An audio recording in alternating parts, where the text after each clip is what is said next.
नमस्कार दोस्तों, आप सभी का स्वागत है हमारे YouTube चैनल मान्या लाल किताब रेमेडीज में। आज मैं आपके साथ बात करने जा रहा हूं मीन राशि के बारे में और आज का मुख्य टॉपिक होगा दिसंबर 2024 का महीना मीन राशि के जातकों के लिए कैसा रहने वाला है। ग्रहों का जो बड़ा परिवर्तन होगा उसका कैसा प्रभाव आपकी लाइफ के ऊपर रहेगा। आज मैं आपको बताऊंगा कि अगर आप अपना व्यापार करते हैं तो वहां पर स्थितियां कैसी रहेंगी, अगर आप कहीं पर नौकरी करते हैं तो आपका परफॉर्मेंस कैसा रहने वाला है, आपकी सेहत कैसी रहेगी, आपकी मैरिज लाइफ जो है वो कैसी रहने वाली है। अगर आप स्टूडेंट हैं तो आपकी शिक्षा को लेकर, ये आपके करियर को लेकर ये टाइम जो है वो कैसा रहेगा। अगर आप विदेश जाना चाहते हैं या विदेश में रहते हैं तो इन तमाम पक्षों के ऊपर आपके लिए मैं बहुत ही इंपॉर्टेंट वीडियो लेकर आया हूं। दोस्तों, मीन राशि जो है इसके ऊपर 7.5 का प्रथम चरण चल रहा है, तो ये जो वीडियो है इसके लिए हमने बहुत मेहनत की है ताकि सही तरीके से आपका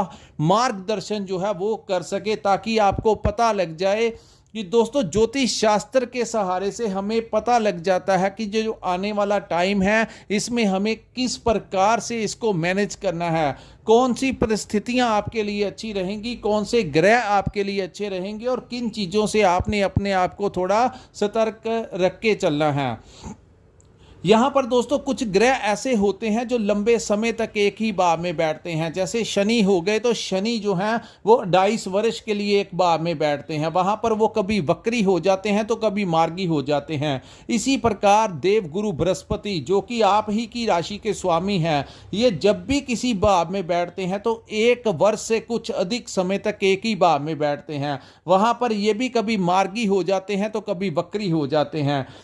इसी प्रकार राहु और केतु जो हैं वो आमने सामने 1.5 वर्ष यानी 18 महीने के लिए बैठते हैं और ये हमेशा वक्री चाल ही चलते हैं। लेकिन कुछ ऐसे ग्रह भी होते हैं जिनके परिवर्तन से बहुत प्रभाव देखने को मिलता है, जो हर महीने अपने एक भाव को छोड़ के दूसरे भाव में प्रवेश करते हैं। इसीलिए कहते हैं change is the law of nature. जब भी वो अपना भाव परिवर्तित करते हैं तो अलग अलग समय में अलग अलग परिणाम जो हैं वो देखने को मिलते हैं।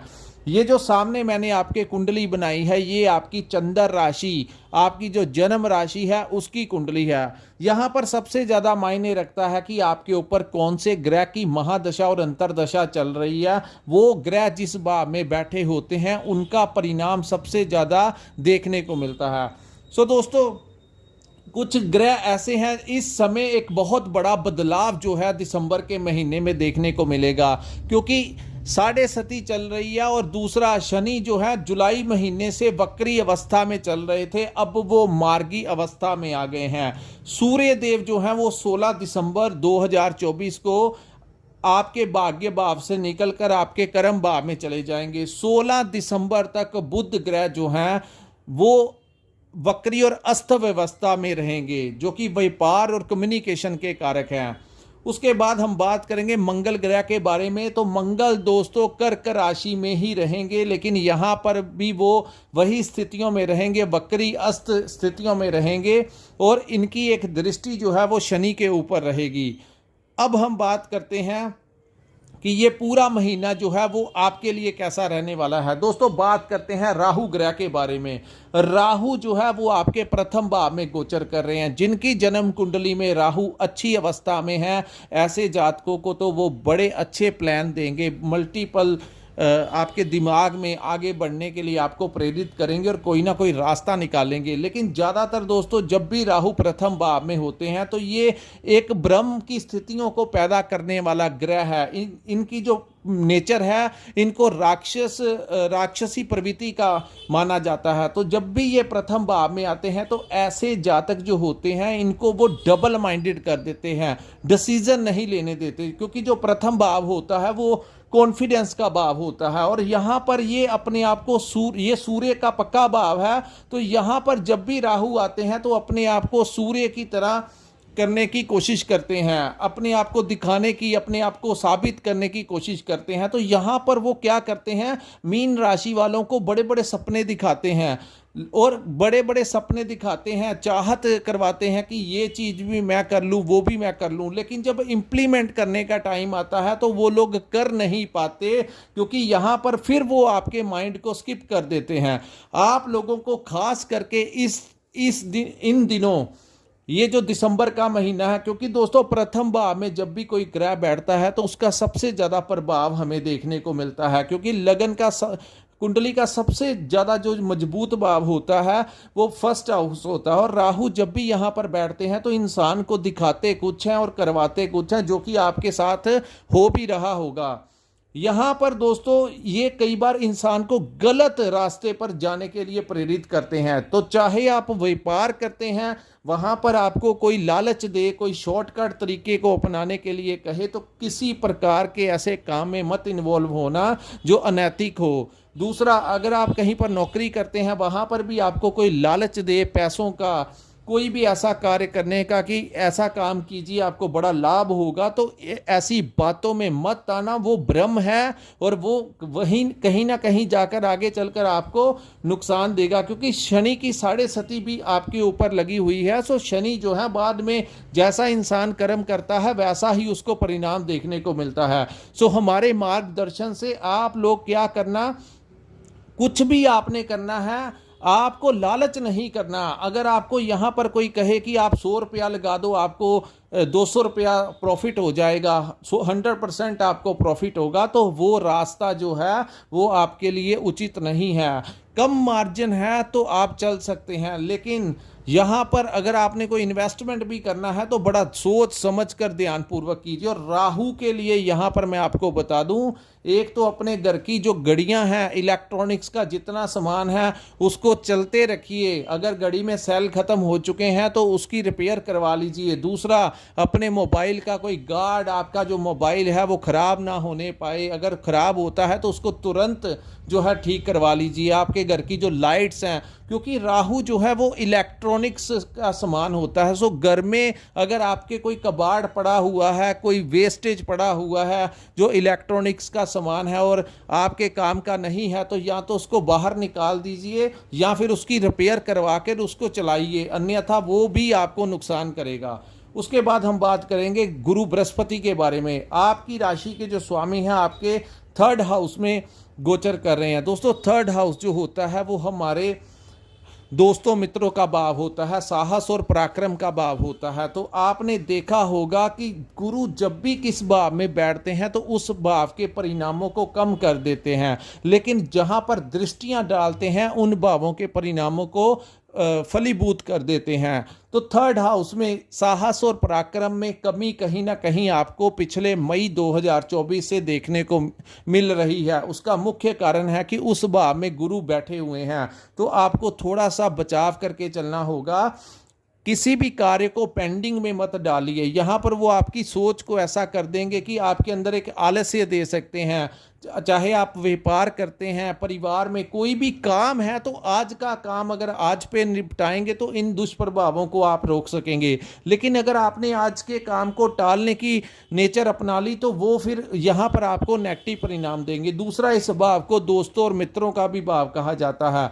तो किसी दोस्त मित्र के साथ, क्योंकि गुरु जो है यहाँ पर अब वक्री अवस्था में आ गए हैं, तो यहाँ पर अब जाकर आपका कोई दोस्त या मित्र आपकी सहायता कर सकता है। पहले तो आपने देखा होगा कि आपके दोस्तों मित्रों के साथ ही आपकी अनबन करवा दी। जो दोस्त कुछ किसी ना किसी बात को लेकर विचारिक मतभेद हो गए, या जब भी 7.5 का प्रभाव होता है तो ऐसी स्थितियां पैदा हो जाती हैं। आपको पता लग जाता है कि असलियत में आपका दोस्त कौन है, और जब समय अच्छा होता है तो सभी हमारे दोस्त भाई बहन बन जाते हैं, लेकिन जब समय विपरीत होता है तो असल में क्लैरिटी हो जाती है कि आपको सेल्फ डिपेंडेंट बनना है, किसी के सहारे में नहीं रहना। तो ये चीज़ें आपको ये टाइम सिखा रहा है। दूसरी बात, सो आप अपने किसी भी काम के प्रति आपने पेंडिंग में कुछ नहीं छोड़ना। आपका काम अगर आप टाइमली निपटाएंगे तो गुरु के दुष्प्रभाव को यहाँ पर आप कम कर सकेंगे। उसके बाद हम बात करते हैं मंगल ग्रह के बाद। दोस्तों राहु फर्स्ट हाउस में नशे की आदत लगवाने के लिए प्रेरित करता है। सो यहाँ पर अगर कोई इंसान उसके प्रभाव में आ जाए तो वो उसको उसी में उकसा देता है। तो ये टाइम अच्छा नहीं है। आप बहुत नॉन वेज और ड्रिंक्स जो हैं उसके ऊपर कंट्रोल करके चलेंगे तो अच्छा रहेगा। लेकिन अगर आपने राहु की उलझन में आकर इन चीज़ों की एडिक्शन लगा ली तो बाद में वो आपको लंबे तरीके से बाद में नेगेटिवली प्रभावित करेगा। तो किसी भी प्रकार से इसके झांसे में आपको नहीं आना है। उसके बाद हम बात करेंगे मंगल ग्रह के बारे में। दोस्तों मंगल जो है वो पंचम भाव में बैठे हैं। पंचम भाव जो होता है हमारी संतान का भाव होता है। शुक्र की एक दृष्टि जो है वो मंगल के ऊपर पड़ेगी।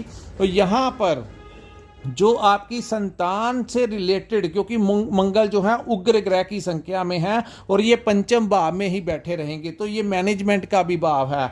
संतान की सेहत को लेकर थोड़ा सा आपको ध्यान रखना होगा। आपकी जो बच्चे हैं किसी भी बात को लेकर आपके साथ जिद कर सकते हैं, जिसके कारण आपका उनके साथ विवाद की स्थितियां बन सकती हैं। दूसरा, उनकी शिक्षा को लेकर, उनकी पढ़ाई को लेकर कोई ना कोई समस्या आ सकती है। कुछ ना कुछ अपनी संतान को लेकर थोड़ी सी परेशानी रह सकती है। सो आपने किसी भी स्थिति में ये समझ लेना है कि ये टेम्परेरी टाइम है, निकल जाएगा। लेकिन छोटी छोटी बातों को लेकर अपनी संतान के साथ विवाद की स्थितियों में मत जाना। उसके बाद ये मैनेजमेंट का भी भाव है। तो मैनेजमेंट के भाव में मंगल जो हैं वो बैठे हुए हैं। तो शॉर्ट टर्म पीरियड में कुछ इन्वेस्टमेंट करने की ज़रूरत नहीं है। लॉन्ग टर्म पीरियड में अगर आप कोई इन्वेस्टमेंट करना चाहते हैं तो कीजिए। सो ये उचित समय नहीं है कि आप शेयर मार्केट में पैसा लगा लें या स्टॉक मार्केट में पैसा लगा लें। सो दोस्तों यहाँ पर वो, क्योंकि राहु की भी दृष्टि मंगल के ऊपर होगी, तो थोड़ा सा आपको ध्यानपूर्वक चलना होगा कि जल्दी से किसी के झांसे में आकर अपना पैसा इन्वेस्ट मत कर देना। सोच लेना, विचार कर लेना। कुछ चीज़ें नहीं समझ लगती तो किसी सीनियर से पूछ लीजिए, किसी विद्वान से पूछ लीजिए। लेकिन अपने डिसीजन लेते समय थोड़ा सा ये ध्यान में रखना कि कहीं वो गलत रास्ता ना हो जिसके ऊपर ये ग्रह और ये साढ़े सती का जो टाइम है ये आपको उस तरफ जो है वो पहुंचा दे। सो थोड़ा सा ध्यान पूर्वक अपना इन्वेस्टमेंट। स्टूडेंट्स को लेकर भी यहाँ पर करियर में थोड़ा सा आपको स्टडी को लेकर कुछ ना कुछ प्रॉब्लम रह सकती है, क्योंकि दोस्तों आपको ऐसा लग सकता है कि आपके करियर को लेकर, आने वाले भविष्य को लेकर एक चिंता जो है वो आपके मन में रह सकती है कि हालात इससे बाहर जाएंगे, कभी चेंज होंगे कि नहीं होंगे। तो ऐसी भ्रम की स्थितियां जो हैं वो रह सकती हैं। अगर आप किसी कंपनी में काम करते हैं तो मैनेजमेंट जो है वो आपको ध्यान रखना होगा कि अपने एम्प्लॉयज़ को कैसे मैनेज करना है। उनके साथ आपको बड़ा ध्यानपूर्वक चलना होगा, क्योंकि अगर आपने उनके साथ कुछ अपशब्दों का इस्तेमाल किया तो शनि जो है वो अच्छा परिणाम नहीं देंगे। सो कोशिश कीजिए अपने एम्प्लॉयज़ को जितना आप खुश कर सकते हैं, क्योंकि शनि जो है वो एम्प्लॉयज़ जो हैं वो शनि के कारक हैं। जितना भी लेबर और एम्प्लॉयज़ का काम आता है ये उन्हीं के कारक होते हैं। तो आप अगर उनके साथ कोई मतभेद कर लेंगे या उनके साथ कुछ गलत तरीके से बात करेंगे तो कुछ ना कुछ प्रॉब्लम जो है वो आपको बाद में फेस करनी पड़ सकती है। उसके बाद हम बात करेंगे दोस्तों, शुक्र और मंगल की जब दृष्टि आती है तो इंसान के जो विचार होते हैं उनमें तामसिकता आ सकती है। तामसिकता इन द सेंस आपका मन करेगा तामसिक आहार लेने का। आपकी जो बुद्धि होगी वो दूसरी साइड पे जा सकती है। मैं एक ज्योतिष हूँ और मैं यही वर्ड का इस्तेमाल कर सकता हूँ यहाँ पर कि तामसिक विचारों को अपने ऊपर हैवी नहीं होने देना, अन्यथा बाद में दिक्कत आ सकती है। यहाँ पर वो आपको कुछ गलत तरीके से कुछ भी करवाने की कोशिश करेंगे, कुछ एक्स्ट्रा मैरिटल के चक्रों में आपको डालने की कोशिश करेंगे। बचाव अपना करके चलना और ठीक तरीके से अगर आप आगे बढ़ेंगे, क्योंकि आपकी राशि जो है वो गुरु की राशि है। सो आप ऐसे कामों से तो बिल्कुल ही साइड पे रहेंगे तो अच्छा रहेगा, अन्यथा गुरु को ये चीज़ें जो हैं वो पसंद नहीं है। उसके बाद हम बात करेंगे केतु ग्रह के बारे में। दोस्तों केतु आपके 7th हाउस में चल रहे हैं। 7th हाउस में केतु जो है वो पापी ग्रह की संख्या में ही आते हैं। सो पार्टनरशिप को लेकर ये टाइम अच्छा नहीं है। आपको किसी के साथ कोई नया काम शुरू नहीं करना चाहिए। अपने अपने लिए, अपने नाम के ऊपर अकेले में ही आप काम करें तो आपके लिए अच्छा रहेगा। लेकिन अगर आपने किसी के साथ काम करने की कोशिश की तो यहाँ पर केतु बैठे हैं। हालांकि गुरु की दृष्टि केतु के ऊपर पड़ने से जिन लोगों की शादी विवाह में कोई समस्या आ रही थी, जिन लोगों की मैरिड लाइफ आपने देखा होगा पिछले 3-4 महीनों से कुछ लोगों की मैरिड लाइफ में बहुत ज़्यादा डिस्टर्बेंस आ गई।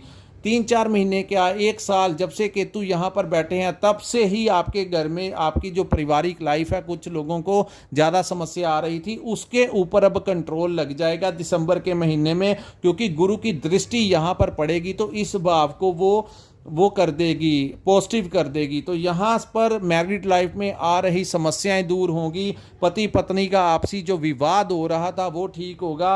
आपकी पत्नी की हेल्थ जो है, जो आपके स्पाउस की, आपके पार्टनर की जो हेल्थ है उसमें कुछ ना कुछ इम्प्रूवमेंट होती हुई दिखाई देगी। लेकिन फिर भी केतु यहाँ पर हैं, बीच बीच में कुछ ना कुछ अनबन सी रह सकती है।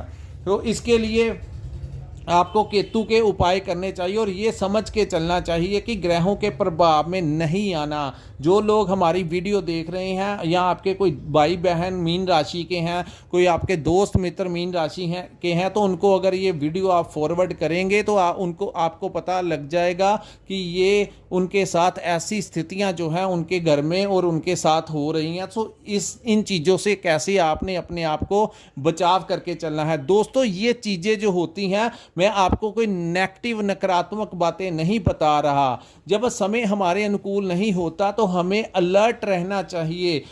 जैसा कि मैंने आपको बताया कि आपको सबसे पहले डबल माइंडेड नहीं होना। कोई बड़े बड़े कोई आपको कमिटमेंट करे या कोई बड़े बड़े सपने दिखाए तो वो सारा कुछ जो है वो एक भ्रम की स्थितियां हैं, तो उनसे थोड़ा सा बचाव कर लेना। अगर आप उसी साइड पे चले जाते हो, कोई बड़ा नुकसान करके बैठ जाते हो, तो इससे अच्छा नहीं कि हम आपको ये बता दें कि ऐसी स्थितियां जो हैं वो आपके लिए अच्छी नहीं होगी। जल्दबाजी में कोई डिसीजन मत ले लेना।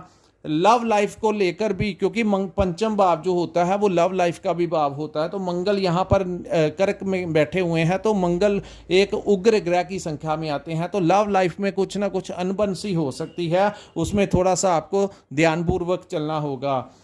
तो यहाँ पर दोस्तों अब हम बात करते हैं सूर्य देव के बारे में। सूर्य और बुध जो है वो आपकी युति जो है आपके भाग्य भाव में बनी रहेगी। लेकिन 16 दिसंबर तक बुध जो है वो आपके यहाँ पर वक्री और अस्त स्थिति में रहेंगे और सूर्य जब 9th हाउस में आते हैं तो आपकी पिता की हेल्थ को लेकर कोई समस्या आ सकती है। आपके अपने पिता के साथ कोई वाद विवाद हो सकता है। दोस्तों ये सूर्य देव हैं जो मैं बोल रहा हूँ। आपने देखा होगा कि 15 नवंबर के पश्चात और 15 दिसंबर तक, क्योंकि सूर्य का गोचर 1 महीने के लिए होता है, तो कुछ लोगों के अपने घर में आपने देखा होगा कि पिता के साथ अनबन हो गई या विवाद की स्थितियां पैदा हो गई। सो ऐसे में आपको उनसे आशीर्वाद लेना है। अगर आप उनका ही मन दुखाएंगे तो वो आपके लिए सूर्य और भी यहाँ पर प्रभाव जो है वो अच्छा नहीं डालेंगे। तो सूर्य 9th हाउस में जाने से आपके गुरुओं के साथ भी कुछ ना कुछ अनबन सी रह सकती है। तो थोड़ा सा ध्यान रखिए।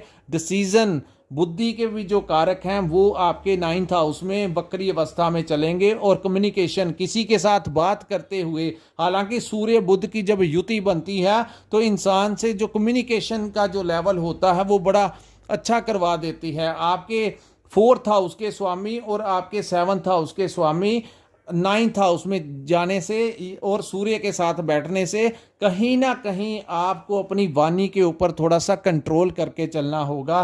कहीं कम्युनिकेशन के जरिए, हालांकि यहाँ पर एक फ़ायदा जरूर होगा। जो लोग मार्केटिंग का काम करते हैं, क्लाइंट्स के साथ खुद डील करते हैं, कंसल्टेंसी का काम करते हैं, चाहे सूर्य बुध की युति कहीं पर भी बनी हो तो ऐसे लोगों को यहाँ पर फायदा होता है। जो डायरेक्टली अगर आपकी कहीं पर प्रेजेंटेशन है तब भी आपको लाभ मिलेगा, अपनी कम्युनिकेशन के साथ आप क्लाइंट्स को बढ़ाएंगे, लेकिन उसी में कहीं ना कहीं अगर आपने उग्रता का इस्तेमाल किया तो सारा बना बनाया खेल जो है वो आप विपरीत कर लेंगे। सो शांति के साथ बात कीजिए, आपकी वाणी में इतना प्रभाव होगा कि सामने वाला जो है वो आपकी बात मान सकता है। सो थोड़ा सा गुस्से के ऊपर आपको कंट्रोल करना होगा। उसके बाद सूर्य जो है यहां से निकलकर दसम भाव में जाएंगे। सो दोस्तों फिर सूर्य अपना प्रभाव दिखाएंगे। जब सूर्य दसम भाव में जाते हैं तो ये आपका कर्म स्थान जो है यहां पर होगा। यहां पर जो लोग अपने लिए लोन लेना चाहते हैं, व्यापार को बढ़ाने के लिए, प्रॉपर्टी के लिए या किसी भी कार्य के लिए बैंक से लोन लेना चाहते हैं, क्योंकि आपके छठे भाव के स्वामी उच्च के हो जाएंगे, दसम भाव में सूर्य अच्छा परिणाम देते हैं।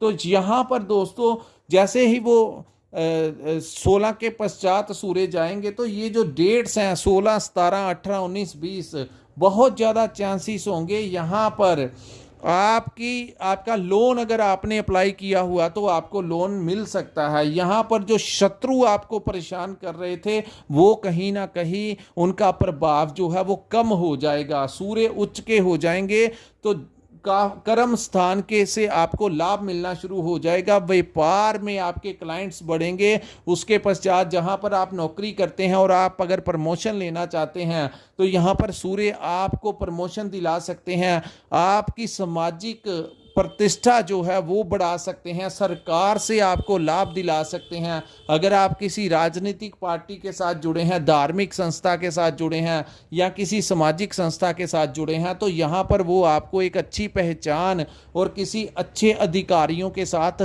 कोई बड़ी लेवल के जो लोग होते हैं उनके साथ आपका संपर्क करवाकर आपकी बड़ी अच्छी जान पहचान करवा सकते हैं, जो आगे चलकर आपके लिए बड़ा अच्छा साबित होगा।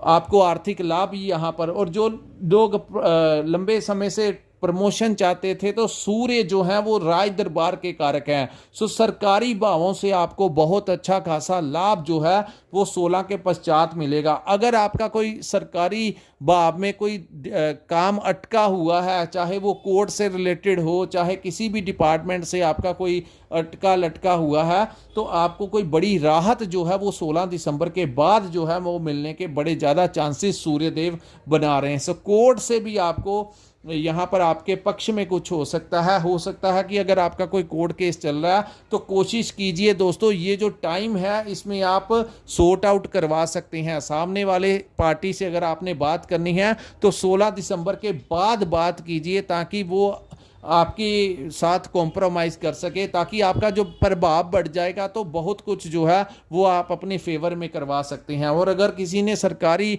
डिपार्टमेंट से कोई काम करवाना है तो वहाँ के अधिकारियों के साथ 16 दिसंबर के बाद जाकर मिलिए, आपके बहुत ज़्यादा चांसेस होंगे आपका वो काम कर सकते हैं।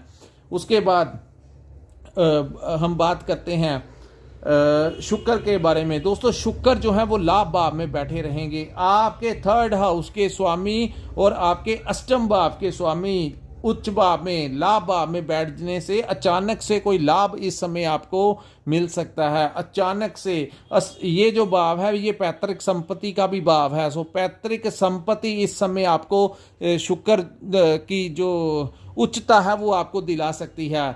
यहाँ पर अष्टम भाव जो होता है वो